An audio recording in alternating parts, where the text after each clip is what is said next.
अस्सलामुअलैकुम। Face to face with Ayesha Bakhsh में आपको खुशामदीद कहेंगे। तहरीक इंसाफ हुकूमत के खात्मे के साथ ही ज़्यादा मुतहर्रिक हो गई है। इमरान खान मुसलसल दबाव बढ़ा रहे हैं। एक तरफ ईद के बाद इमरान खान मुख्तलिफ मकामात पर जलसे करेंगे और दूसरी जानिब उन्होंने मई के आखिरी हफ्ते में लॉन्ग मार्च की कॉल भी दे दी है, मगर अभी हतमी तारीख का ऐलान बाकी है। लेकिन सियासी दर्जा हरारत मुसलसल बढ़ रहा है।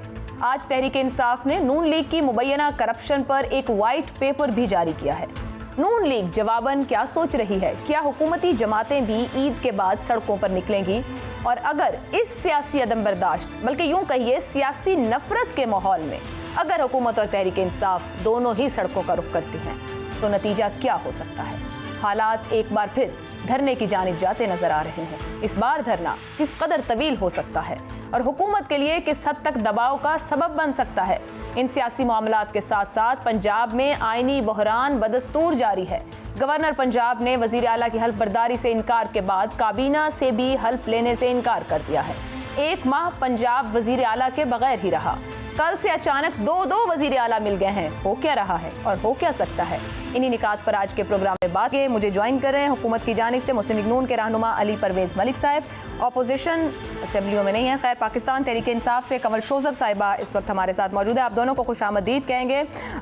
सबसे पहले अली साहब आपसे आगाज़ करती हूँ। कुछ ही देर पहले पाकिस्तान तहरीक इंसाफ की जानिब से एक वाइट पेपर मुबैना करप्शन के मामलात और उसमें पुराने केसेस का तज़किरा रहा और बड़ी तफसील से इमरान खान साहब ने प्रेस कॉन्फ्रेंस की और बहुत से और सवालों के जवाब भी दिए हैं। मुसलसल दबाव बढ़ा रहे हैं वो जब से अपोजिशन में आए, और अपोजिशन में हमेशा वो इसी तरह शाइन करते रहे हैं। इंतखाबात वक्त से पहले हो सकते हैं।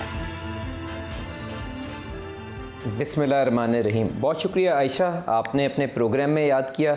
देखें, मेरी सबसे पहले तो इस चीज़ पे माजरत कबूल कर लीजिएगा कि मैं क्योंकि सुबह से हल्के के अंदर था तो मैं इमरान खान साहब ने जो प्रेस कॉन्फ्रेंस की है वो मैंने देखी नहीं है, पर जो मैं आपकी बातों से समझ सका हूँ वो ये, उन्होंने अपना बयानिया बनाने की कोशिश की है कि पाकिस्तान मुस्लिम लीग नवाज़ ने पहले भी बहुत से करप्शन के उनके ऊपर मुकदमात हैं, इसलिए उनको ये हक नहीं पहुँचता कि वो हुकूमत के अंदर आएँ। और इसके साथ साथ उन्होंने जो फरा बीबी के ऊपर जो इल्ज़ामात लग रहे हैं और वो किस तरह से बनी गाला के अंदर उसके जाके ताने बाने मिलते हैं, उन्होंने उससे अपने आप को डिस्टेंस करने की कोशिश की है। तो मैं दोनों चीज़ों के ऊपर आपको अपनी सोच देता हूँ, बल्कि जो बाद वाला मामला, क्योंकि अभी इमरान खान साहब की हुकूमत ख़त्म हुई है, इख्तिताम हुई है, तो मेरा ख्याल है बेहतर है कि हम उनके ऊपर बात कर लें। और उसके बाद जो हमारे मुकदमे हैं वो तो अदालतों के अंदर चल ही रहे हैं और इंशाल्लाह जो इल्ज़ामात लगे हैं उनको हम भरपूर अंदाज के अंदर पहले भी डिफेंड करते हुए नजर आए हैं आपको, और आगे भी इंशाल्लाह डिफेंड करके इन पर्चों से मेरे ख्याल से सुरखरू होकर बाहर निकलेंगे।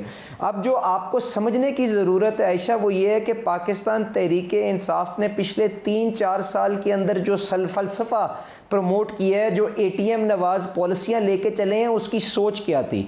उसकी सोच ये थी कि जिन लोगों ने इमरान खान साहब और पाकिस्तान तहरीक इंसाफ को हुकूमत में लाने के अंदर इंस्ट्रूमेंटल किरदार अदा किया और उसके बाद वो इनकी पार्टी के खर्चे उठाते हैं, इनकी रिहाइशों के खर्चे उठाते हैं, और मैं इशारा यकीनन उस तरफ कर रहा हूं जिसकी तरफ इनके ही अपने एक मेंबर जस्टिस वजीउद्दीन साहब ने, आप जानती हैं, भरपूर मीडिया के ऊपर आके बात भी की थी। तो इन्होंने तरीकेकार ये बना के रखा हुआ था कि उनको उनकी इन्वेस्टमेंट इस मुनाफे समेत वापस करने का जो तरीका था कि ये उनके मफादात का दिफा करते थे जब ये हुकूमत के अंदर थे। यही हमने चीनी माफिया के अंदर देखा, यही हमने आटा माफिया के अंदर देखा, यही हमने दवाइयों का सिलसिला देखा। अब इस चीज को कनेक्ट करने जो बेनामीदार की जो ये कानून लेके आए थे, बेनामीदार का कानून क्या है? वो यही है ना कि अगर मैं कोई पब्लिक ऑफिस होल्डर हूं और मैं अपने अकाउंट के अंदर कोई पैसा जिसको मैं जस्टिफाई नहीं कर सकता कि कहां से आया है, तो मैं करता ये हूं कि मैं अपने फ्रंटमैन खड़े करता हूं और उनके जरिए ये सारी एक्टिविटी करता हूं। तो आज जो फरा बीबी के ऊपर इल्जाम लग रहा है, ये कोई नया इल्जाम नहीं है। आप डीपीओ पाकपतन को जब बदला गया था, जब वो वाकया हुआ था, उससे लेके आज तक पंजाब के अंदर सारी जो तकर्रियां होती थी, जो ट्रांसफर पोस्टिंग होती थी, क्या उसके ऊपर एहसन गुज्जर साहब का नाम आता था कि नहीं आता था? उसके बाद ये किस किस्म के रियल एस्टेट टाइकून है कि इनको पता था कि पिंडी रिंग रिंग रोड कहां पे बनती है तो वहां पे जाके ये पहले जमीन खरीद लेते थे और बाद में वो 4-4, 5-5 गुना जमीन देखिए अली कतई कलामी की माजरत, इमरान खान साहब ने फराह बीबी को क्लीन चिट दी है आज की गुफ्तगू में और इंतकामी कार्रवाई आप लोगों की तरफ का है। मेरी बात आपको वही रहेगी जो गुज़िश्ता जब आप अपोजिशन में थे हम हुकूमत से कहते थे, अब आप हुकूमत में हैं, आपको सबूत मिलते हैं तो आप साबित करें। सवाल मेरा आपसे ये था, सवाल सर आपसे ये था कि आपको हीट महसूस हो रही है, आप भुगत चुके इमरान खान को बतौर अपोजिशन 2013 से 18, वो मुसलसल सड़कों पर रहे, आपके लिए दर्द सर बने रहे, क्या इंतखाबात वक्त से पहले हो सकते हैं? अच्छा, मेरी गुजारिश ये सुनिएगा, तो मैं आपसे ये कह रहा था कि बेनामीदार की जो सारी की सारी पॉलिसी होती है ना, उसके अंदर इसी तरह से माल बनाया जाता है और इसी तरह से लोगों को नवाजा जाता है। तो अब ये मुकदमे हमारे रियासत के इदारों के पास हैं, ये उनकी तफ्तीश तहकीक करें, हमारा उससे कोई लेना देने नहीं है। मैं बात यहां पे खत्म करता हूं। जहां तक ये कि इमरान खान साहब सड़कों पर आके हीट बढ़ाना चाहते हैं, वो उनका जमहूरी हक है, वो कर लें। उन्होंने जितने एहतजाज पहले करने हैं, 2013 में जब पाकिस्तान मुस्लिम लीग नवाज की हुकूमत को वे 9 महीने हुए थे और उन्होंने ये अज़म किया हुआ था कि इस मुल्क से हमने अंधेरे खत्म करने हैं, हमने दहशतगर्दी खत्म करनी है। तो वो क्या 30-35 पंक्चरों की स्टोरी लेके क्या 9 महीने बाद आके नहीं बैठ गए थे डी चौक पे? क्या वहां पे उन्होंने खाली कुर्सियों के साथ इन्होंने 120 दिन खिताब किया कि नहीं दिया? तो उसके अंदर से उन्होंने क्या निकाल लिया? जब उस वक्त से उसका कुछ नहीं निकला तो आपको ये क्यों लगता है कि आज उससे कुछ मुख्तलिफ होगा? पर ये इनका जमहूरी हक है, ये कानून और ज़ाब्ते के अंदर रह के अगर ये एहतजाज करना चाहते हैं, हुकूमत के ऊपर प्रेशर बिल्ड करके रखना चाहते हैं कि हम अपनी कारकर्दगी बेहतर करें, तो ये जरूर उसको बिल्कुल उसके ऊपर अपना गामजन रहे। पर उससे कहीं बेहतर होता कि ये ऐवान के अंदर बैठ के जिस किस्म के ट्रैप्स ये अगली हुकूमत के लिए सेट करके गए हैं, ये आके हमारे साथ मदद करते कि जो आवाम को जो तकलीफ से बचाने के लिए हमने उन ट्रैप्स का किस तरह से सामना करना है और इस मुल्क को किस तरह से एक बेहतर वैलिड पॉइंट्स अली साहब कह रहे हैं कि जमहूरी हक है और ज़ाब्ते के अंदर एहतजाज करें, मुनासिब हो तो ऐवान में हमारे साथ बैठे और हमें स्टफ टाइम दें। कमल शौजब साहिबा, हुकूमत से बाहर आने के बाद आज व्हाइट पेपर आपकी जमात की जानिब से दिया गया है, सामने लाए गए हैं। यही मुकदमात कायम करके बेहतरीन प्रोसिक्यूशन के साथ आप लोगों को सजाएं नहीं दिलानी चाहिए थी? वही दोबारा पूरा प्रोसेस हम सुन रहे होंगे जो हम 13 से 18 या उससे पहले से सुन रहे हैं। आपके पौने 4 साल भी आपको ये कंक्लूड करके आपका जो नैरेटिव था करप्शन का, आपको वो आगे ना ला सके कि आप उसको आज बताते कि ये लोगों को हमने सजाएं दिला दी इन 4 साल में? जी बिस्मिल्लाहिर्रहमानिर्रहीम, thank you very much Ayesha. मैं क्विकली रिस्पॉन्ड कर दूं आपके सवाल को भी और जो अली ने बात की है। मैं आपको आवाज़ आ रही है मेरी? जी जी बिल्कुल आ रही है, लाउड एंड क्लियर आवाज़ आ रही है। अच्छा देखें, खान साहब ने जो आज वाइट पेपर इशू किया उसमें मैं रिकैप कर दूं, शायद अली ने भी नहीं सुना और आपने एक पॉइंट मिस कर दिया। उन्होंने बताया है कि जो केसेस थे वो पहले से चल रहे थे, इनके अपने दौर के बने हुए केसेस थे जिनको सिर्फ फ्री हैंड दे दिया गया नैब को, जिनको रोका गया था पहले, वो इस दफ़ा नहीं हुआ कि उनको रोका जाए। एक केस हमारे दौर में बना FIA का 16 अरब का जो मकसूद चपड़ासी के अकाउंट में जिसमें 400 अरब के करीब आया और वो ओपन एंड शट केस था और 27 को फर्द जुर्म भी आयद होनी थी जो हमारे 27 अप्रैल को, और जिससे पहले जिन पे फर्द जुर्म आयद होनी थी मोहतरम शहबाज शरीफ साहब को। तो पाकिस्तान में ये इतना ज़बरदस्त जमहूरी मोजा हुआ है, देखने में जमहूरियत के नाम पे मोजा हुआ है कि डीलें करके अमेरिका की तरफ से जिस तरीके से इनकी सारी आमद हुई और इम्पोर्टेड हुकूमत हमारे ऊपर मुसल्लत की गई है। तो इन्होंने कहा कि फ्री एंड फेयर इदारे काम कर रहे हैं, ऐसी बात नहीं है। इदारों को आते ही जो FIA ने केस बनाया था, ओपन एंड शट केस था, सबसे पहले FIA के जो DG है उसको फारिग किया गया है, फिर उसके जितने डायरेक्टर्स इन्वेस्टिगेशन कर रहे थे, ऑफिसर्स, उनको सबको छुट्टी पे भेजा गया है, किसी को कहीं निकाला गया और प्रोसिक्यूटर को मना कर दिया गया कि अब आपने आके ये केस आगे नहीं चलाना, और सारा रिकॉर्ड अपनी तहवील में ले लिया गया। तो चेयरमैन तहरीक इंसाफ इमरान खान साहब ने ये अपना इजहार किया है अपने खदशे का कि जिस तरह LDA में आग लग गई और बहुत सारे मोटर, ये जो था ऑरेंज ट्रेन का पूरा रिकॉर्ड जल गया था, दूसरे रिकॉर्ड जला दिए गए थे। तो अब ये 16 अरब का केस भी जो है वो मुझे कहीं किसी डस्टबिन में जाता या किसी आग लगने के नतीजे में फारिग होता नजर आ रहा है, क्योंकि NRO 1 के बाद भी क्लीन चिट मिली थी, अब NRO 2 के बाद भी सबसे पहले यही काम किया जा रहा है कि सारे वो नक्श मिटाए जा रहे हैं जिनसे इनके कोई पकड़े जाने के चांसेस है। तो ये एक बात है। ठीक, 25 अरब का केस है मोहतरम शहबाज शरीफ के बेटे हमजा शहबाज पे, जिन्होंने कल जाली हलफ लिया और जाली इलेक्शन के नतीजे में वो जाली वजीर आला बन के बैठे हैं, और उसका हिसाब जब उनसे मांगा जाता है, आपने भी कवर किया है कि वो आगे से कहते हैं मुझे तो पता ही नहीं मेरे अकाउंट में ये 25 अरब रुपया कैसे आ गया। तो ये समझ से कासिर हूं मैं कि ये पंजाब असेंबली में जो इंतखाब हुआ वो अदालत के हुक्म पर इंतखाब हो रहा है, अदालत के हुक्म पर हल्फ हो रहा है, आप इदारों के फैसले तस्लीम नहीं करते हैं। मैं आ रही हूँ उस तरफ भी, मैं बिल्कुल उसको तस्लीम नहीं करती। आज तक तो अदालतों ने इस तरह के ना इंतखाबात का हुक्म दिए, ना इस तरह के हल्फ के हुक्म दिए। ये कौन से आइन में लिखा है? मुझे जरा निकाल के शेक पढ़ के बताइए कि आईनी हक है कि एक वजीर आला का जो हल्फ है वो कौमी असम्बली का स्पीकर आके लेगा और अपनी मर्जी से लेगा। ये मुझे जरा आइन की शिक पढ़ के बताइएगा। दूसरी क्या आईनी कतई कलामी की माजरत, आईनी ओहदों पर मौजूद क्या लोगों के पास भी ये इख्तियार है कि वो मना कर दें कि हम हल्फ नहीं उठाएंगे? ये कहीं उनको इख्तियार दिया गया है कि वो ये सवाल उठा सकते हैं कि फलां इलेक्शन दुरुस्त नहीं है, कोई आईनी ओहदेदार ये सवाल उठा सकता है, फलां शख्स इस काबिल नहीं कि मैं उससे हल्फ लूं, कोई आईनी ओहदेदार उठा सकता है? बिल्कुल उठा सकता है। उसका आपको उसकी ओहदे की और उस ऑफिस की सैंक्टिटी को देखना पड़ेगा। जहां तक फरा साहिबा की बात कर रहे हैं कि जी उनके ताने बाने बनी गाला में मिल रहे हैं, तो ताने बाने बनी गाला में उनके तो नहीं मिल रहे, वो तो एक प्राइवेट पर्सन है, उन पे नैब ने जाके जो भी करना है वो तो इंतकामी कार्रवाइयों का हिस्सा है। जो सगी औलादे हैं नवाज शरीफ की, जो एक पब्लिक ऑफिस होल्डर है मोहतरम, 3 दफा का वजीर आजम है, वो अपनी औलाद का रिस्पॉन्सिबिलिटी नहीं लेता। वो कहता है मुझे नहीं पता मेरे बच्चे जिस एवन फील्ड अपार्टमेंट में और मैं जाके रह रहा हूं, मुझे नहीं पता वो कैसे हुआ है। शहबाज शरीफ अपनी औलाद और अपने जो बीवी हैं जिनका वो डिक्लेयर करते हैं, इलेक्शन कमीशन ऑफ पाकिस्तान में एफिडेविट जमा कराना पड़ता है, अपने स्पाउस की वेल्थ आपको डिक्लेयर करनी पड़ती है, वो उसका ऑनर्स लेने को तैयार नहीं और पब्लिक ऑफिस होल्डर है। इस वक्त वो वजीर आजम बन के बैठे, पहले चीफ मिनिस्टर थे बड़े सूबे के, और वो उसको कंपेयर कर रहे हैं आपके फरा के साथ जनाब। वो क्योंकि फर्स्ट लेडी की फ्रेंड है तो इसलिए उसका जवाब भी इमरान खान दे।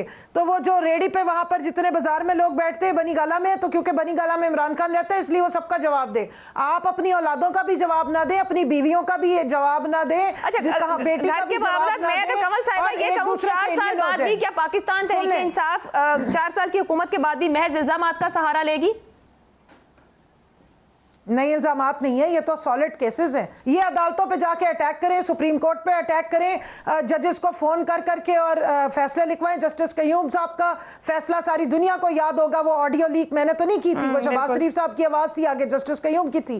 तो और नैब का जो चेयरमैन था सैफुर रहमान, जिनको अब अपना वो क्या कहते हैं रिश्तेदारी कर ली है जिनको रिवॉर्ड में, उसको सारी डिक्टेशनें दे, तो वो सब ठीक है, वो जायज है। मुझे बताएं कि ये हमजा शहबाज किस तरीके से आके, किस तरह से एक नेशनल असेंबली का स्पीकर जो है वो एक जाली सीएम से जो है वो ओथ ले सकता है? मुझे ये क्या आइन की शिकनी नहीं, तो आपको पूछने के लिए जाना पड़ेगा। जब सदर और गवर्नर नहीं कोर्ट की बात मान रहे थे, आप मुझे बताएं सदर और गवर्नर को कोर्ट डिक्टेशंस नहीं दे सकती उनके आईनी रोल में। दूसरी बात, आधी रात को अदालतें इनके लिए खुल जाती हैं, छुट्टी वाले दिन एक कमल साहिबा इसके ऊपर इस्लामाबाद हाई कोर्ट ने बड़ी क्लैरिटी से बताया है कि हम सबको सुनेंगे जब भी कोई ऐसा मामला आएगा और मसला आएगा, और कोर्ट का खुलना कोई ऐसी बात नहीं है। Chief justice Islamabad high court ने बड़ी क्लैरिटी से कहा, अभी तो यहाँ तक कह दिया कि ईद की छुट्टियों में भी खुली होगी अगर कोई ऐसा।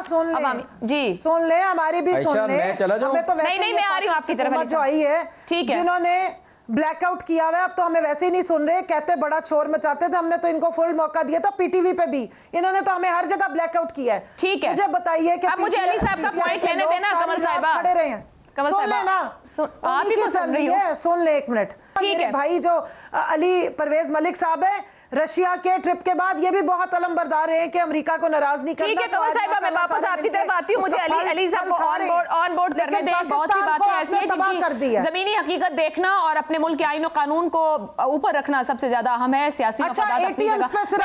एक मिनट एटीएम पे आती हूँ। एटीएम उनके पास आ गई है, ठहर जाए, एटीएम उनके पास आ गई है। दे रही हूँ मुबारकबाद, बहुत बड़ी मुबारकबाद। 180 अरब रुपए की राना सनाउल्लाह ने कॉन्फ्रेंस की, इनकी जो स्पोक्स पर्सन है मरियम औरंगजेब ने की, और कल कमल साहिबा ठहरे तो सही ना, अली साहब को भी तो लेने दें। आज तो आप 2 लोग हैं तो भी टाइम नहीं दे रही हैं। जब भी हमजा शहबाज शरीफ ने जहांगीर तरीन को ही डाली है। अली साहब ये ऑपोजिशन है जो आपके सामने है, जो आपको शायद सांस ना आने दे और बोलने का मौका भी ना दे। कुछ गिरफ्तारियां हुकूमत ने शुरू की हैं, क्या हुकूमत बुखलाहट का शिकार है? मजीद गिरफ्तारियां मुतवक्के हैं। शेख रशीद ने भी कुछ देर पहले प्रेस कॉन्फ्रेंस की है और उन्होंने भी खदशात का इजहार किया है। प्लान क्या कर रहे हैं आप, कितनी गिरफ्तारियां करना चाह रहे हैं?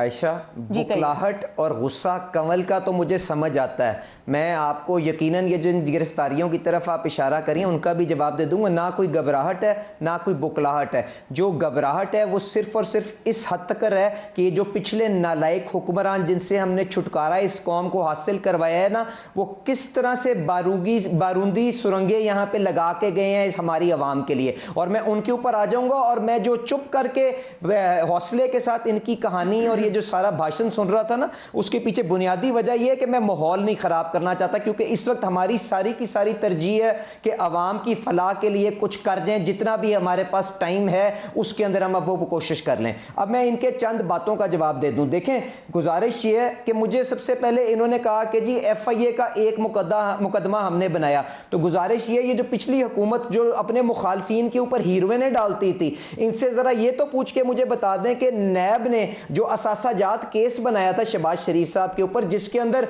सुपीरियर कोर्ट्स के अंदर भी जाके उनको रिलीफ मिली, उससे ये जो FIA का केस है किस तरह से मुख्तलिफ है। अगर आप इस एक केस को 4-4 दफा इन्वेस्टिगेट करवाना चाहें तो मैं तो आपकी इस ईगो की तस्कीन के लिए इस प्रोसेस से दोबारा नहीं ना गुजरूंगा। मेरे पास जो लीगल रेमेडीज मौजूद है मैं उनको भरपूर अंदाज के अंदर इस्तेमाल करूंगा और अपना दिफा करूंगा। उसके बावजूद मैंने कहा कि फराह गोगी बीबी जो माशाल्लाह पाकिस्तान नहीं, मेरे ख्याल से सऊदी लेवल के ऊपर अब एक अमीर तरीन खातून के तौर पे आगे आई हैं, वो भी अपना जाके रियासत के इदारों के सामने जवाब दें, हम भी अपना रियासत के इदारों के आगे जवाब देंगे। It is as simple as that. TV पे रोने धोने से कुछ नहीं होगा। दूसरी बात यह कि बार बार ये हमजा शहबाज शरीफ साहब के इलेक्शन को मुतनाज़ा बनाना चाहती हैं। मैं आपसे पूछ रहा हूं, आप मुझे बता दें आयशा, कि 200 MPs जिस शख्स के साथ मौजूद हों, उनको किस आइन की ताकत के साथ ये रोक सकते हैं वजीर आला का हल्फ उठाने से। उसके बाद इन्होंने अजीब किस्म की, सिर्फ इसलिए कि इनकी बुकलाहट है, इन्होंने रियासत के इदारे में, आपसे रियासत बार बार कह रहा हूं, हुकूमत मुख्तलिफ चीज होती है, रियासत मुख्तलिफ चीज होती है। इन्होंने रियासत के इदारों को इस कंट्रोवर्सी के अंदर झोंक दिया। उसके बाद सदर का किरदार आपके सामने आ गया, गवर्नर का किरदार, जो एक निहायत ही शरीफ आदमी था, जो एक 30 दिन की गवर्नरशिप के पीछे उसने अपनी इज्जत पूरे पंजाब के अंदर किसी 2 कौड़ी की नहीं रहने दी। उसने जिस तरह से आके जो रवैया अपना बर्पा किया है, आप क्या वो नहीं जानते? अली साहब, पता है कलामी की माजरत, यहीं पे मेरा सवाल ले लें। उनकी जमात तो अप्रिशिएट कर रही है कि वो शेर की तरह खड़े हुए हैं गवर्नर पंजाब, उन्होंने भी इजलास बुलाया है, वो काबीना से हल्फ भी नहीं लेना चाह रहे हैं। मेरा सवाल यह है, गुज़िश्ता रोज परवेज इलाही से गुफ्तगू रही, सर सवाल ले लें, उन्होंने भी कहा कि वो इस इलेक्शन को नहीं मानते। अब चंद दिनों में देखेंगे मामलात आपको रिवर्स नजर आएंगे। अब मैं हैरान हूं कि एक आईनी तौर पर अगर इलेक्शन हो गया, ये किस तरह रिवर्स होगा? मे भी आप जानते हो, समझाएं कि परवेज इलाही साहब जो कि दूसरे कंटेस्टेंट थे। जी मैं आपसे गुजारिश कर रहा हूं, मैं इसीलिए रियासत के नुमाइंदे कह रहा था, अगर उमर सरफराज चीमा इमरान खान के वहां पे असिस्टेंट के तौर पे बैठना चाहते हैं और रियासत के इदारों को कंट्रोवर्शियल बनाना चाहते हैं तो बनाते रहें, मैं तो उसका कुछ नहीं कर सकता। अब मुझे आप बता दें, आपके आइन के तहत जब ये इलेक्शन पंजाब असेंबली के अंदर हो रहा था तो क्या पंजाब असेंबली का स्टेटस वहां पे एक पोलिंग स्टेशन का सा नहीं था? अगर पोलिंग स्टेशन का स्टेटस था और वहां पे स्पीकर खुद उम्मीदवार था, तो मुझे बता दें उस पोलिंग स्टेशन का प्रिजाइडिंग अफसर कौन था? क्या वो डिप्टी स्पीकर नहीं था? इन्होंने उसको हटाने की कोशिश की, अदालत ने उनको बहाल करा दिया। डिप्टी स्पीकर ने वहां पे इलेक्शन कंडक्ट करवाया। इन्होंने वहां पे, क्या आपने कैमरे की स्क्रीन पर नहीं दिखाया परवेज इलाही साहब किस तरह से गुंडों को पिछले दरवाजे से असेंबली फ्लोर के ऊपर लेके आ गए? क्या आपने नहीं देखा कि परवेज इलाही साहब थम्स अप करते रहे जब डिप्टी स्पीकर के ऊपर हमला हुआ? उस माहौल के बावजूद रियासत की मदद के साथ डिप्टी स्पीकर जो प्रिजाइडिंग अफसर था उसने इलेक्शन करवाया और हमजा शहबाज शरीफ साहब वहां पे तकरीबन 200 के करीब वोट लेके मुंतखब हो गए। उसके बाद ये रिजल्ट नहीं मानना चाहते तो ना माने। इनके पास जो ऑप्शन थी वो ये थी कि अदालत का दरवाजा खटखटाएं। लाहौर हाई कोर्ट में गए, 3 फैसले इनके खिलाफ आए। उसके बाद आके कहते हैं जी हमें अदालत हमारी बात नहीं सुनती। बात यह है कि ये समझने की कोशिश करें Ayesha, it is established law कि आपकी जो अदालतें होती हैं वो इलीगैलिटी को चेक कर सकती हैं। जिस तरह इन्होंने आर्टिकल 95 95 को डिफाई किया, जब उसमें लिखा था कि आपका नो कॉन्फिडेंस का मोशन टेबल हो जाए तो आपको 3 से 7 दिन के अंदर उसके ऊपर वोटिंग करवानी है। जब इन्होंने आखिरी दिन भी उसके ऊपर वोटिंग नहीं कराई तो अदालत ने इंटरवीन किया और कहा कि जाओ फौरन अगले दिन जाके उसके ऊपर वोटिंग कराओ ताकि कॉन्स्टिट्यूशनल ब्रीच ना हो, आईन शिकनी ना हो वहां पे। इसलिए वहां पे क्या, यहां पे जब अली अब एक सेकंड रुकिए, ये सब हमने देखा है, हमें सब दिखाई दे रहा है कि यहाँ पर आईनी पोजीशंस पर बैठे मामलात और किस तरह कौमियत। सवाल ये है कि आप काबीना की हल्फ बर्दारी कैसे होगी?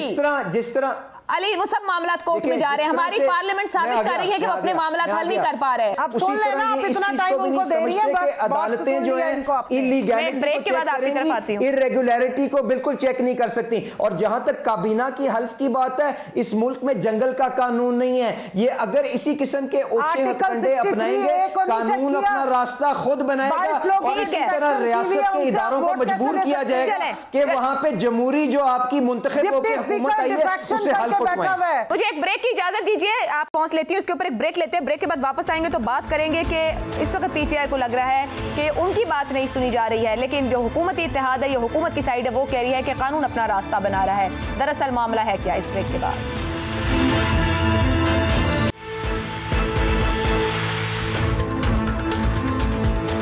प्रोग्राम में आपको एक बार फिर खुशामदीद कहेंगे। कंवल शोजब साहिबा, आपको पाकिस्तान की दीगर सियासी जमातों की तरह अदालतें इस वक्त कॉम्प्रोमाइज लग रही हैं जब हालात और फैसले आपके खिलाफ हुए हैं। अगर पिछले 16, 17, 18 की बातें करें तो सब चीज़ें बड़ी अच्छी आपको लग रही थी, अब बाकी जमातों को अच्छी लग रही हैं। क्या प्रोसिक्यूशन की कारकर्दगी रही कि वो अपनी चीज़ों को खुद साबित कर पाए, अपने आप को खुद डिफेंड कर पाए?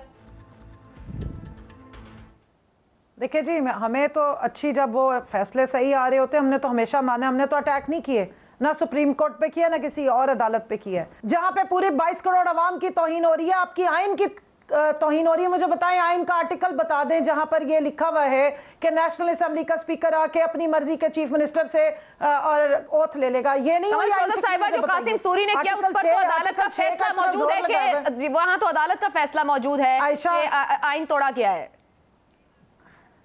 अब मुझे जरा बात करने देना, आप कीजिए प्लीज, मैं क्यों घबराऊंगी, फैक्ट्स रख रही हूं।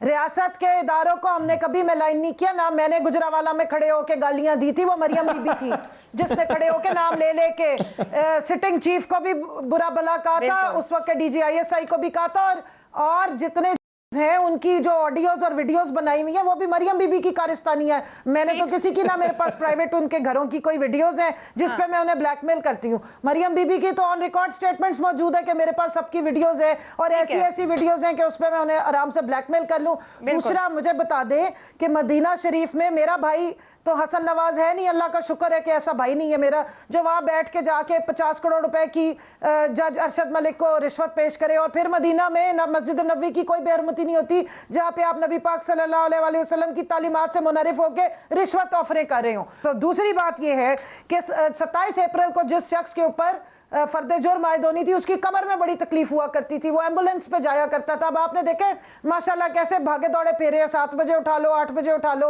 उनकी आंखें उस वक्त खराब थी, उनको वो कॉपीज नहीं पढ़ी जाया करती थी। ये कह रहे हैं कि केसेस जो है वो चले नहीं। इतने आप लोगों ने इल्तवा लिए हैं, इतना आप दौड़े हैं।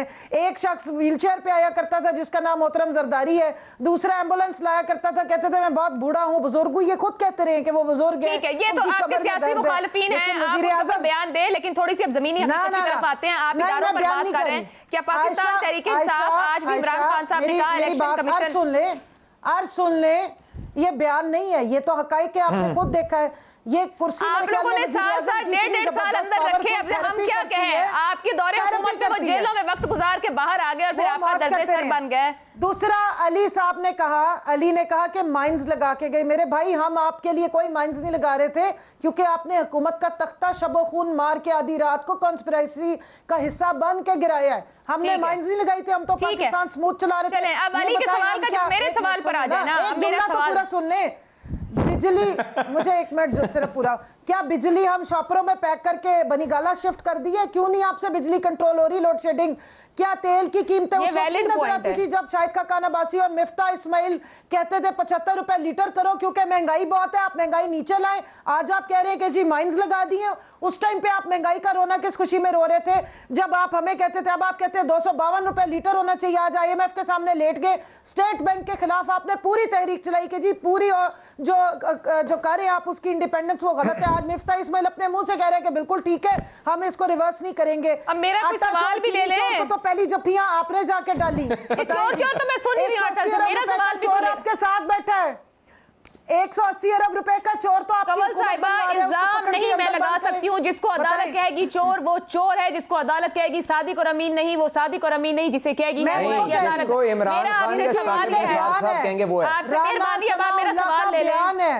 राना सनाउल्लाह का आपने अंदर डाला, हेरोइन के केस में राना साहब आज वजीर दाखिला है। 180 रुपए का जहांगीर तरीन को उन्होंने चोर बोला है कि 180 का चोर है, 180 रुपए अरब रुपए का। चले अभी मरियम उनको ने कहा बताना वो चोर है, पड़ेगा। तो अब इनके चोर के साथ बैठे मिलके हैं, हुकूमत अब इनके बुला दी है। साथ आपका वैलिड पॉइंट है। हाँ, मेरा सवाल आप आपसे ये ठीक हो है गए। कि आप लोग बार बार इलेक्शन का मुतालबा कर रहे हैं कि जल्द से जल्द इलेक्शन कराए जाएं, आप सड़कों पर आ रहे हैं इलेक्शन लेने के लिए। ये इलेक्शन किससे आपने करवाने हैं? आपको तो इलेक्शन कमीशन पर ही एतमाद नहीं है। एक सेकंड बल्कि रुकिए, ये परवेज इलाही साहब ने कल क्या कहा सुनेंगे, आपके साथ हैं और आपके सीएम के यहाँ के कैंडिडेट भी थे, वो क्या कह रहे हैं इलेक्शन कमीशन को लेकर, सुनवाइए।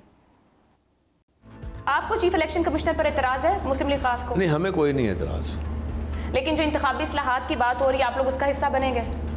इंतखाबी इस्लाहत जब होंगी तो हिस्सा तो हुकूमत ने नाम मांग लिए ना अभी की हुकूमत ने हुकूमत के साथ तो कोई बैठने को तैयार नहीं है। कमल साहिबा, इलेक्शन कमीशन पर मुस्लिम लीग काफ को कोई एतराज नहीं, ना चीफ इलेक्शन कमिश्नर पर। आप लोग उनसे रोज इस्तीफा मांग रहे हैं, तो ये इलेक्शन कौन करवाएगा, कैसे होगा? आपके साथ खड़े लोग भी इस मामले में आपके साथ नहीं, देखें हमारा अपना व्यू है और हमारे पास उसके ठोस शवाहिद हैं। अभी यूसुफ रजा गिलानी का जो 1.5 साल लटकाया हुआ केस था उसका नतीजा आ गया आपके सामने। कमल, इलेक्शन कौन करवाएगा आपके लिए? मुतालबा किया है आयशा, इनको पूरा फैसला पहले समझा दें। रिजाल आ गया है आपको समझाना पाकिस्तान में। एक मिनट सुन लें, मुझे समझा हुआ है, मैं ही पटिशनर थी। मुझे ये बताइए 22 करोड़ आवाम में कोई एक भी बंदा इलेक्शन कमिश्नर नहीं ट्रायल चलेगा उसके हुकूमत अंदर? पे एतमाद नहीं है, इदारों पर चाहिए। आपको अदालतों पर एतमाद नहीं, इलेक्शन कमीशन पर एतमाद नहीं, जो हुकूमत पार्लियामेंट में बैठी उस पर एतमाद नहीं, एस्टैब्लिशमेंट पर एतमाद नहीं, तो फिर कौन आएगा जो आपके लिए लेकर आएगा कोई बंदा खींच कर यहाँ पे कि जो इलेक्शन कराए और पीटीआई 22 करोड़ आवाम पे एतमाद है। एक ही आदमी है, एक ही आदमी लेकर आएंगे। उनको 22 करोड़ पर आवाम पर एतमाद है। अली परवेज मलिक साहब 20 लाख बंदे लेकर इस्लामाबाद आ रहे हैं। अली साहब को मैं एक सजेशन कह रही हूँ। अली साहब, एक दरख्वास्त है, फरा गोगी पे आप बिल्कुल चलाएं एक मुकदमा, लेकिन प्लीज मलिक पे भी जरूर चलाएं। उन्होंने भी बहुत दौलत बनाई है और रियल एस्टेट से बनाई है। कोशिश करें जरा नाप को उधर भी भेज के दिखाएं। मैं आपको चैलेंज कर रही हूं। एक ब्रेक लेते हैं, ब्रेक के बाद गुफ्तगू आगे बढ़ाएं। प्रोग्राम में एक बार फिर खुशामदीद। अली परवेज साहब ये कह रहे हैं कि 20 लाख बंदा लेकर इस्लामाबाद आ रहे हैं, लॉन्ग मार्च की कॉल दे दी है, तैयारी का कह दिया है कि चांद रात से सड़कों पर आ जाएं और शुरू कर दें, मई के आखिर में वहां आ रहे हैं और धरना भी हो सकता है। आप लोगों की तैयारी क्या है? इस्तकबाल कर रहे हैं, कोई मेहमान नवाजी कर रहे हैं वहां पर? जाहिर बात है 20 लाख बंदा पहुंचेगा तो तैयारी तो कोई हुकूमत को भी करनी पड़ेगी।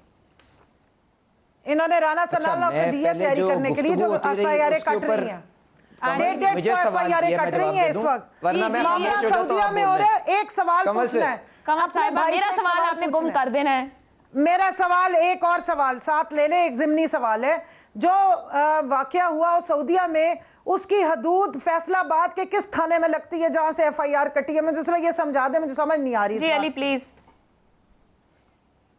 नहीं, मैं इनको क्यों समझा दूं जाके, जिसके ऊपर ये पर्चे के अंदर जो नामजद हुआ जाए अदालत में जाके बता दे कि ज्यूरिसडिक्शन नहीं लगती। मैं यहाँ पे कोई मामला लगाऊं कि जी उन सारी चीजों को डिफेंड करता रहूं। उसमें जो मुद्दई है उसके सामने जाके अदालत के अंदर अपना बयानिया पेश करें और जो कानून है वो इंशाल्लाह अपना रास्ता निकालेगा। और जहाँ पे आप सबके कहने पे मुझे बात करने दें,